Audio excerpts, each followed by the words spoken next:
जीतने वालों को मेरा सलाम, क्योंकि एक दिन हर कोई जीतेगा। आप सोचो कि बिना बदलाव लाए तरक्की हो जाए या प्रॉब्लम आसान हो जाए, ऐसा हो नहीं सकता, क्योंकि ग्रोथ बदलाव के रूप में ही आती है। अधिकतर बदलाव बाहर से आते हैं। हम तब तक नहीं बदलते जब तक चेंज बेहद ज़रूरी ना हो जाए, क्योंकि बदलने में तकलीफ होती है और झुककर सीखने में ईगो को चोट लगती है।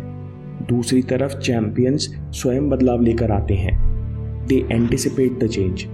वे अडेप्ट करने के लिए या सुधार करने के लिए पहले से ही तैयारी करते हैं, क्योंकि वे इस बात को समझते हैं कि life is a series of transition. एक के बाद एक बदलाव आता जा रहा है। सुनील छेत्री से बातचीत के दौरान विराट कोहली कहते हैं कि मेरे खेल में सबसे बड़ा बदलाव तब आया जब शंकर बसु सर ने मुझे ओलंपिक वेट लिफ्टिंग से परिचय कराया। उस समय विराट को थोड़ा संदेह था, क्योंकि उन्हें कभी कभी कमर में तकलीफ भी होती थी। ऐसे में भारी वजन से स्नैच, क्लीन और जर्क जैसे नए टेक्निकल मूवमेंट्स करने में थोड़ी हिचक तो थी, लेकिन बसु सर ने बोला तुम मुझ पर भरोसा करो। फिर विराट पूरा दिन खत्म होने के बाद शाम को अकेले ट्रेन करते। वे कहते हैं कि 3 हफ्ते में मुझे अपने खेल और शरीर में अंतर दिखने लगा, और उसके बाद हमने डाइट और शरीर पर ध्यान दिया। विराट कहते हैं कि मुझे पता था कि जीन्स के कारण वजन कम रखने और मसल्स मेंटेन करने के लिए मुझे 2 या 3 गुना मेहनत करनी होगी, और मैं इस बदलाव के लिए तैयार था।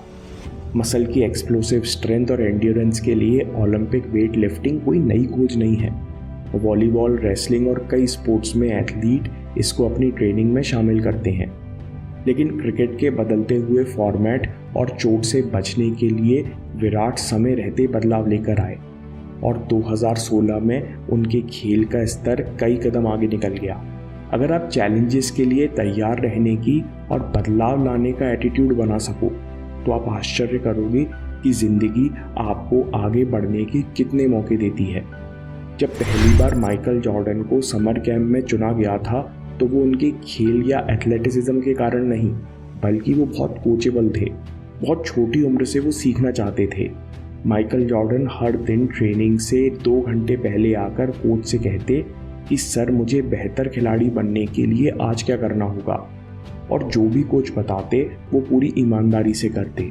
कोचेबल होने का मतलब है कि आप पहले से बहुत कुछ जानते हो, फिर उसके बाद आप क्या सीखते हो वो मायने रखता है। चैंपियंस बड़ा विजन रखते हैं और उनका ईगो कंट्रोल में होता है, इसलिए वो इम्प्रूवमेंट लाना चाहते हैं। कोचेबल बहुत ज़रूरी क्वालिटी होती है। जो फीडबैक समझकर सीखने की ज़रूरत जानता है उसे कोचेबल कहते हैं। सबसे अच्छे खिलाड़ी और अच्छे लोग जानते हैं कि वो कहाँ और कैसे हार रहे हैं, जिससे वो गलती बेहतर कर सकें। होम डिपो के आज दुनिया भर में 2200 स्टोर्स हैं। आर्थर ब्लैंक, जिन्होंने होम डिपो की शुरुआत की, वे कहते हैं कि मैं आज भी स्टोर्स के बाहर खड़ा रहता हूँ और स्टोर से निकलने वाले उन लोगों से बात करता हूँ जो खाली हाथ यानी बिना कुछ सामान खरीदे निकलते हैं। मुझे नाराज़ कस्टमर्स ने सबसे ज़्यादा सिखाया। हाई अचीवर इस साइकिल में घूमते रहते हैं। पहले वो सीखते हैं यानी लर्न, फिर गलती पकड़ते हैं और उसे अपने सिस्टम से हटाते हैं यानी अनलर्न, और उसकी जगह सही आदत सीखते हैं यानी रीलर्न। जैसे आप फीडबैक को प्रोसेस करते हो, उस पर आपकी ग्रोथ निर्भर करती है। कोई भी फीडबैक पॉजिटिव या नेगेटिव नहीं होता। जब इसके साथ हम फीलिंग्स और इमोशंस जोड़ते हैं, तब उसे पॉजिटिव या नेगेटिव बनाते हैं।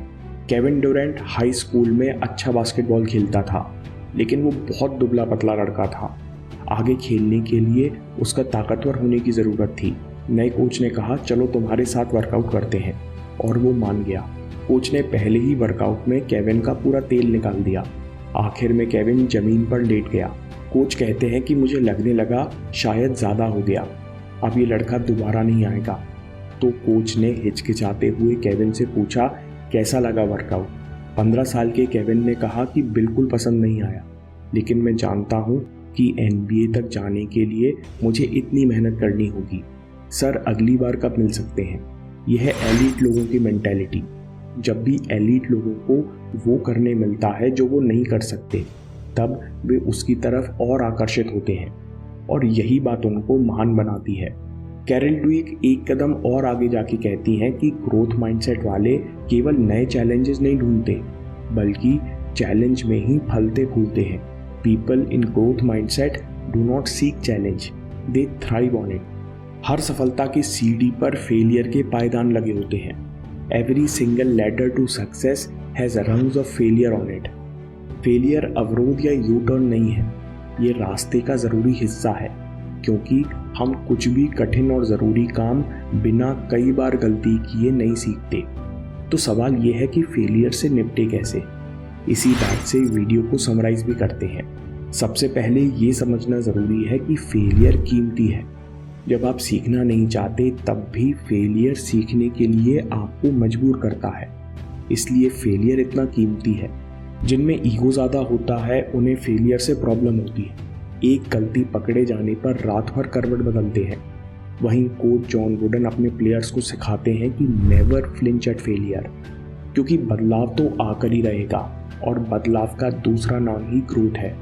इस बदलाव से आप कैसी फीलिंग्स जोड़ते हो इस पर निर्भर करता है कि आप फेलियर से आगे बढ़ोगे या पीछे हट जाओगे। दोस्तों, मेरी पर्सनल एडवाइस होगी कि अगर आपको कोई कोच या मेंटर मिल जाए जो आपको फेलियर फेस करना सिखा सके तो बिना सीखे उसे मत छोड़ना। दूसरी बात है change in the belief system. ये बदलाव आपके बिलीफ सिस्टम में आता है। जो लोग फेलियर को दीवार की तरह देखते हैं वे उससे पार नहीं जा पाते, और जो फेलियर्स को दरवाजे की तरह देखते हैं वो उसे खोलने की कोशिश करते हैं। स्पैंक्स की फाउंडर सारा ब्लेकली कहती हैं कि हर संडे खाने की टेबल पर पिताजी भाई बहनों से पूछा करते थे कि बताओ इस हफ्ते कहाँ फेल हुए और क्या सीखा। फिर बाद में हमको शाबाशी देते। इसलिए आदत पड़ गई कि जब भी मुझे प्रॉब्लम या रुकावट दिखती तो मैं गैप्स यानी सॉल्यूशन ढूंढने लगती हूँ। इस सोच से ये भी समझ में आता है कि सब एक लाइन में आगे नहीं बढ़ते और ना ही सब एक लाइन में सीखते। फेलियर को छुपाने से केवल ईगो को राहत मिलती है, और वो भी केवल थोड़ी देर के लिए, क्योंकि अंदर तो आपको सब पता है कि जब तक सीखेंगे नहीं तब तक डाउट हमेशा बना रहता है। इसलिए गलतियों को स्वीकार करना बहुत ज़रूरी है। इसका सबसे अच्छा एग्जाम्पल है स्टीव जॉब्स, जो अपनी बनाई कंपनी से ही निकाले गए। स्टीव जॉब्स ने कभी अपनी असफलता नहीं छुपाई, बल्कि उन अनुभव और गलतियों से जो सीखा उस पर कई बार चर्चा की। फिर 12 साल बाद आकर उन्होंने दिवालिया होती हुई एप्पल को बचाया और दुनिया का सबसे कीमती ब्रांड बना दिया। दोस्तों, अगर आपको ये वीडियो पसंद आया तो ज़ेब्रा इल्यूजन और गोल सेटिंग पर पिछला वीडियो ज़रूर देखिए। आपको डेली गोल सेटिंग में काफ़ी मदद मिलेगी। और याद रखिए कि आपके समय से कोई वीडियो, कोई ऐप, कोई न्यूज़ कीमती नहीं है। मैं काम के किस्से लाता रहूँगा। हिम्मत, हरकत, होशियारी, हम जीतेंगे।